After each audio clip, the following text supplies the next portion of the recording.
Hello friends. दोस्तों, हम strategies for enhancement in food production, strategies माने अलग अलग तरीके, प्लानिंग्स फॉर एनहांसमेंट माने इसमें बढ़ोतरी करना, enhancement in food production. Actually the population is growing and with the growing population your food must also grow. If it doesn't take place, what will happen? The people will be hungry. कित्येक लोक भूकबळीचे शिकार होतील, भूकमरीचे शिकार होतील. त्याच्यामुळं अन्न जे आहे, फूड जे आहे, ते आम्हाला इन्क्रीज्ड रेटनं पाहिजे. कारण 1947ला आमची लोकसंख्या भारताची होती फक्त 30 करोड़. ओके, 1947 को वही पॉपुलेशन 2000 में 100 करोड़ क्रॉस करी, 100 करोड़, 1 बिलियन. आणि आजची पोझिशन जी आहे it is more than 130 crore, 130 crore ज्यादा आहे. जर समजा आमचं अन्नधान्य उत्पन्न 1947ला जेवढं होतं तेवढंच जर राहिलं असतं तर आज आम्ही 130 करोड़ची पॉप्युलेशन कशी पोचली असती? म्हणजे इट इज इम्पॉसिबल. म्हणजे तुम्हाला ॲनिमल फूड आणि प्लांट फूड हे दोन्हीही वाढवणं कंपल्सरी आहे. बरं, याच्या वाढवण्याच्या ज्या पद्धती आहेत, अन्नधान्य वाढवण्याच्या ज्या पद्धती आहेत, ते सुद्धा गरजेनुसार आणि काळानुसार आम्हाला बदलाव्या लागल्या. ज्या पद्धती आम्ही 70 वर्षापूर्वी, 60 वर्षापूर्वी वापरल्या त्या आता कालबाह्य झाल्या, माने आउटडेट हुए हैं. वो तरीकों से हम आज अनाज नहीं बढ़ा सकते. इसके पहले वाले वीडियोस में हमने ये देखा कि किस तरह से एनिमल फूड को हम बढ़ा सकते हैं. Animal food, milk, eggs, flash, इसको कैसे बढ़ा सकते हैं, वो अलग अलग तरीके से हमने ब्रीडिंग देखी है. अब वही ब्रीडिंग हम प्लांट्स में देखने वाले हैं, जिसको हम बोलते हैं plant breeding. Actually plant breeding is the purposeful manipulation of the genetics और genome of the plants. Purposeful इसका मतलब है बिलकुल ती मुद्दामून केलेली गोष्ट आहे. जाणीवपूर्वक, हेतुपुरस्सर काय करायचं की जे आमच्याकडे प्लांट्स लेस प्रोडक्टिव्ह आहेत त्यांना आम्ही मोर प्रोडक्टिव्ह बनवू. लेस प्रोडक्टिव्ह को मोर प्रोडक्टिव्ह, या फिर लेस क्वालिटी से more quality, better quality. Anything that you do to improve the performance of crop plants is the plant breeding. You do anything, कुछ भी करो, लेकिन क्रॉप का परफॉर्मेंस सुधारो, हम उसको बोलेंगे प्लांट ब्रीडिंग. अर्थ कळतो? समजा एखाद्या विद्यार्थ्याचा शैक्षणिक परफॉर्मन्स सुधारण्यासाठी आम्ही जे काही उपाय करू ती शैक्षणिक ट्रेनिंग झाली. What is educational training, what is coaching class, की त्या विद्यार्थ्याचा, स्टुडंटचा एज्युकेशनल परफॉर्मन्स सुधारण्यासाठी आम्ही जे करू ती एज्युकेशनल ट्रेनिंग. तसं प्लांट ब्रीडिंगचा अर्थ काय होतो? Anything that we do to improve the performance of the crop plants. मग performance of crop plants improve करण्यासाठी आम्हाला काय करावं लागेल? त्याचा जो जीनोम आहे, त्याचा जे जेनेटिक्स आहे, त्याचं जीन कलेक्शन आहे, त्याचे जीन्समध्ये इम्प्रूव्हमेंट करावी लागेल. आणि ही जीन्समधली इम्प्रूव्हमेंट प्रत्येक वेळेस जीन्ससोबत छेडखानी करूनच करतात असं नाही आहे. सिलेक्शननं सुद्धा आम्हाला इम्प्रूव्हमेंट करता येते. काय म्हणतो, लक्षात येतं? We can do it by selection also. हम इसको सिलेक्शन से भी कर सकते हैं दोस्तों, बरोबर. We can do it by selection also. हम इसको सिलेक्शन से भी कर सकते हैं. What do mean by selection? Selection का मतलब होता है बेस्ट क्वालिटी को चुनना. प्रत्येक वेळेस आम्ही द बेस्ट उसको सिलेक्ट करते गए और उसी को मल्टीप्लाई करते गए. एक समय आएगा कि आपके पास पूरा जो कलेक्शन होगा वो सिर्फ द बेस्ट का होगा. That is nothing but called as the, we can say, selection. हम उसको सिलेक्शन बोलते हैं. तो सिलेक्शन भी एक प्लांट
उसमें ढूंढ रहे भैया, वेरिएबिलिटी अगर नहीं तो ढूंढने का सवाल आएगा क्या? सब एक ही प्रकार के तो ढूंढना का उसमें ढूंढने का मतलब ही नहीं है। आप ढूंढ रहे इसका मतलब है वैरायटी है, वेरिएबिलिटी है, वेरिएबिलिटी आपने जमा करी और उसके बाद उसमें ढूंढ रहे कि बेटर बेटर कौन सा है, बेस्ट बेस्ट कौन सा है, द बेस्ट वाले दो पेरेंट्स आप चुनेंगे। पहले इव्हॅल्युएशन करो आपके लिए अच्छा कौन सा लक्षण साबित होगा, त्याला म्हणतात इव्हॅल्युएशन। इव्हॅल्युएशनचा अर्थ काय होतो की तुमच्यासाठी महत्त्वाचं काय आहे, समजा जो प्लांट ब्रीडर आहे त्यानं ठरवलं की मला आंब्याचा आकार मोठा पाहिजे, एक लक्ष, आंब्याचा आकार मोठा, आंब्याच्या मध्ये रस जास्त, रस आंबट गोड, बरोबर, कोय बारीक, हे तुमचे लक्षण मनातले आहे। प्लांट ब्रीडर ज्यावेळेस ब्रीडिंग करतो मनात त्याच्या काहीतरी लक्षणं असतात, मी कोणती जात बनवणार आहे, कोणती व्हरायटी मला बनवायची, मला कोणती लक्षणं पाहिजेत पिकामध्ये, हे लक्षण होते तुमच्या मनात। अर्थ कळलाय? म्हणजे काय झालं की तुम्ही त्याचं मूल्यमापन या बेसिसवर करणार। ते 4000 जे जमा केले तुम्ही सगळे कोई लक्षणं, एक उदाहरण सांगायला याच्यामध्ये हे सगळं जे व्हरायटी आहे, हे जे सीड्स आहेत, या सीड्स मधले तुमच्या दृष्टीनं सगळ्यात महत्त्वाच्या लक्षणांचे सीड्स, उदाहरणार्थ हे एक आणि हे, याला एक मेल आणि एक फिमेल असं आम्ही निवडतो। समजा या आंब्याच्या मध्ये समजा मोठा आकार आणि जास्त रस हे लक्षणं आहेत, पण याच्यातला रस आंबट गोड नाहीये, पण याचा रस जो आहे तो आंबट गोड आहे, आंबट गोड रस आणि मोठी साईज। मग ह्या दोघांना तुम्ही काय करता, हे एक्स आहे हे वाय आहे, एक मेल आहे एक फिमेल आहे, हे दोन झाडं तुम्ही असे सिलेक्ट केले, हे दोन झाडं तुम्ही सिलेक्ट केले, याला म्हणतो आपण इव्हॅल्युएशन। आधी मूल्यमापन केलं, नंतर सिलेक्शन ऑफ पॅरेंट्स। आधी काय केलं, कोणते लक्षणं पाहिजेत ते तुम्ही हुडकले, त्याला म्हणतात इव्हॅल्युएशन। नंतर सिलेक्शन ऑफ पॅरेंट्स म्हणजे ते दोन निवडले, बाजूला केले। आधी तुम्ही हे ठरवलं की कोणत्या लक्षणाचे पाहिजे, ह्याचं लक्षण याचं लक्षण याच्यासोबत मॅच नाही करत आणि हे लक्षण तुम्हाला नाही पाहिजे, हे लक्षण याच्यातले लक्षण तुम्हाला नाही पाहिजे, हे सगळ्या समजा कोई किंवा झाड आहेत, सीड्स आहेत, तुम्हाला या दोघांचे लक्षण पाहिजेत, या दोघांना तुम्ही निवडलं, that is selection of parent. त्याच्या अगोदर लक्षण कोणतं पाहिजे ठरवलं, इज इव्हॅल्युएशन। इव्हॅल्युएशन म्हणजे मूल्यमापन। कुणामध्ये जे व्हेरिएबिलिटी तुम्ही जमा केली, जर्म प्लाझम जमा केलाय, त्याच्यामध्ये तुम्हाला काय करावं लागेल, you have to evaluate the character and then select the parents. Evaluate and then select the parents, evaluation and selection of parents. आता जे पॅरेंट्स तुम्ही निवडलेत, ओके, त्यांच्यामध्ये क्रॉसिंग करायची, it is cross hybridisation among the selected parents. हे selected parents फ्लावरिंगला येतील, त्यांना फ्लावर्स तयार होतील, बरोबर, त्या फ्लावरमध्ये अँड्रोशियम आणि गायनोशियम असेल, बरोबर। तुम्हाला काय करायचंय, एकाच अँड्रोशियम आणि एकाच काय करायचंय, गायनोशियम घ्यायचं आहे। समजा याचा अँड्रोशियम घेतलं म्हणजे हा झाला मेल पॅरेंट, याचं गायनोशियम घेतलं हे झाला फिमेल पॅरेंट। मग मेल पॅरेंटचा कोलन फिमेल पॅरेंटच्या स्टिग्मावर टाकायचा, आपल्या हाताने टाकायचा,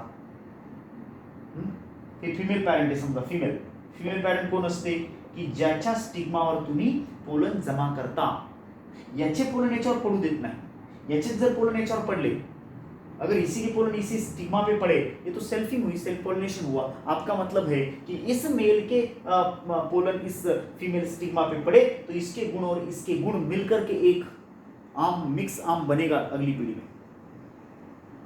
और इसीलिए आप क्या करते हैं फिर कि इसके पोलन आप इस फीमेल प्लांट के पैरेंट के, फीमेल पैरेंट के, वैसे दोनों पैरेंट मेल प्लस फीमेल दोनों, मेल फीमेल, आप एक को मेल और एक को फीमेल कैसे बनाते, एक के सिर्फ पोलन लेते और दूसरे का सिर्फ स्टिग्मा लेते, तो जिसके पोलन लिए वो मेल हुआ और जिसका स्टिग्मा लिए वो फीमेल हुआ। फिर pollens from male parent will shift to the female parent.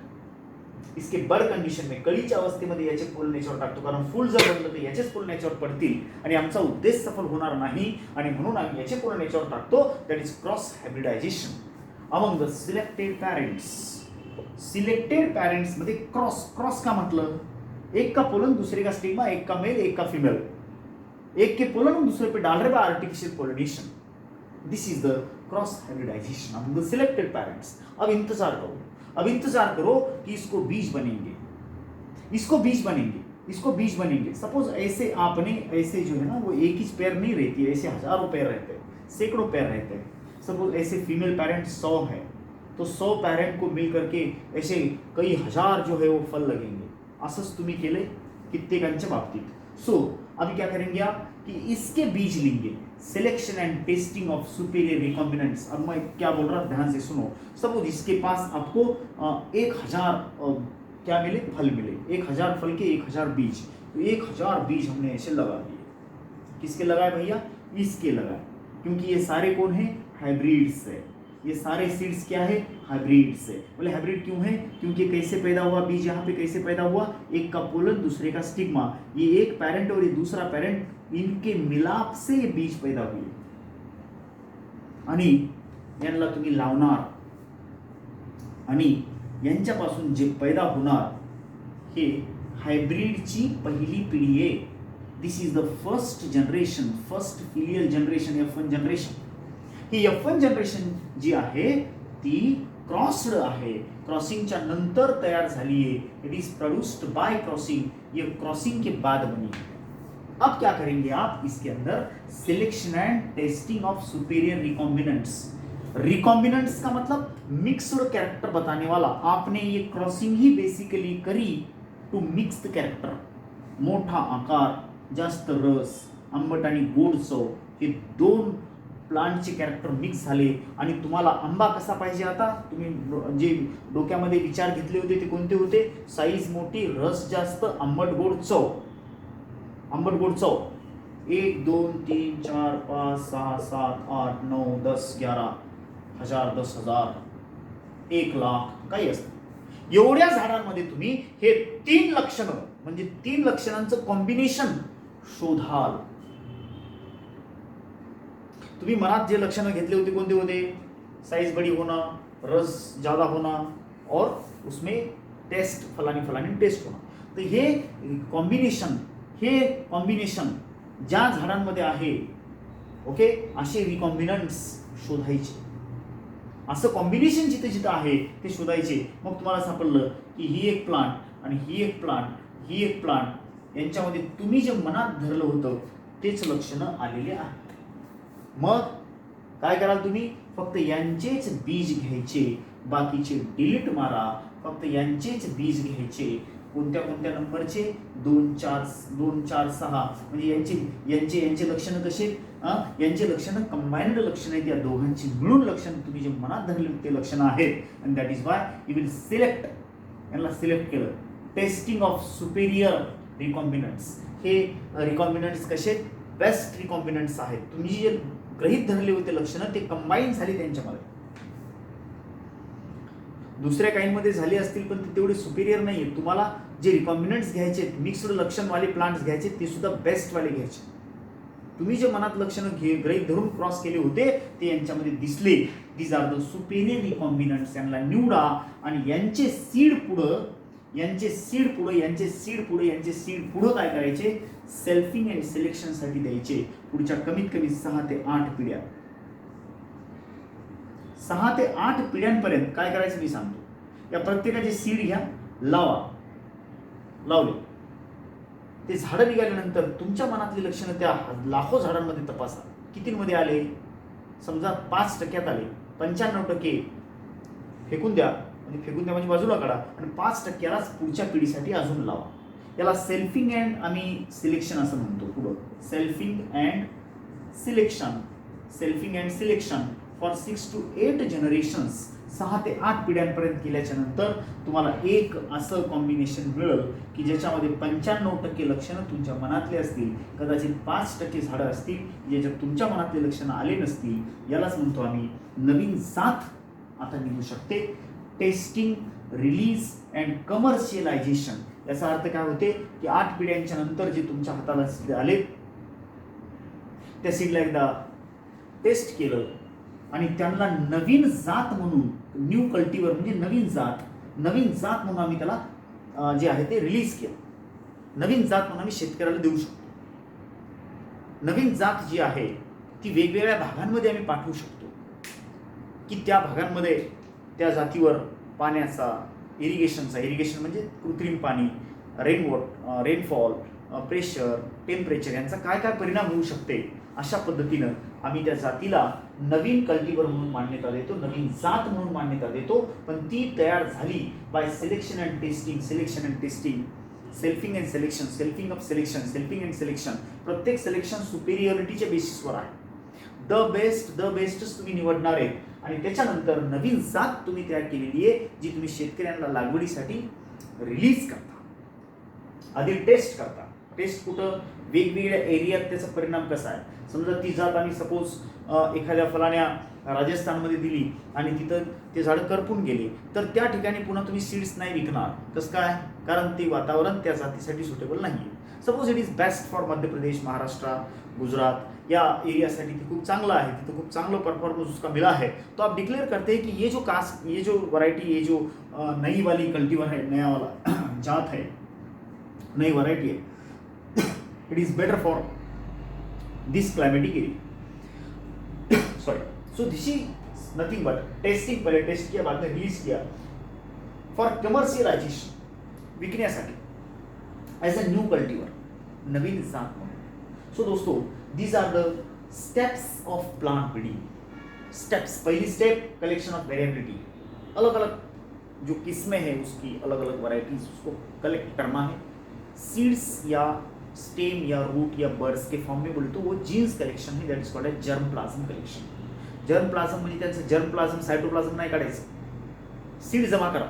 जितक्या व्हरायटी, जितके प्रकार आहेत त्या पिकाचे तेवढं सगळं जगातलं जमा केलं. That is called as collection of variability, means collection, germ plasm collection. बाद में त्याच्यामधलं महत्त्वाचे लक्षणं तुम्ही निवडा आणि ते पॅरेंट्स म्हणून त्यांना सिलेक्ट करा. ज्या झाडामध्ये तुमचे मनातले लक्षण आहेत ते 2 झाडं तुमचे पेरेंट्स झाले, नर मादा, मेल फीमेल. फिर जो मेल है उसके पोलन फीमेल के स्टिग्मा पे डालो, वो हुआ क्रॉस हाइब्रिडाइजेशन. एंड उसके बाद में है कि नहीं, हम क्या करते, फीमेल पेरेंट्स से सीड लेते और उसमें से बेस्ट वाले चुनते, और बेस्ट वाले चुनते, हर बार बेस्ट वाले सीड लगाते रहते, फिर चुनते रहते, फिर लगाते रहते, फिर चुनते रहते. 8 पीढ़ी के बाद आपके पास जो मिलेगा वो ओनली द बेस्ट होगा. उसमें से रिजेक्शन जो है आप निकालेंगे बाहर, उससे 5%, 95% तो आप सिलेक्शन करेंगे. इस तरह से आपने एक नया कल्टीवर दुनिया को दिया, एक नया जात आपने दुनिया को दिया. दोस्तों, इस तरीके से नांदेड़ NHS 44 नाम का एक कॉटन का ये था, वैरायटी था, पूरी दुनिया में उसने तहलका मचा दिया था. एंड दैट वाज फ्रॉम योर नांदेड़. हमारे नांदेड़ में जो है ना वो एग्रीकल्चरल यूनिवर्सिटी ऑफ परभनी, उसके अंडर में जो नांदेड़ में एक कॉटन रिसर्च स्टेशन चलता है, जिसका इस्टेब्लिशमेंट आई थिंक 1941 के आसपास का है. तो वहाँ पे एक NHS 44 नाम की एक जाति बनाई थी इसी तरीके से, same procedure, and it was world famous NHS 44. So this is how we can make the plant breeding. हम इस तरीके से प्लांट ब्रीडिंग कर सकते हैं. So thank you very much.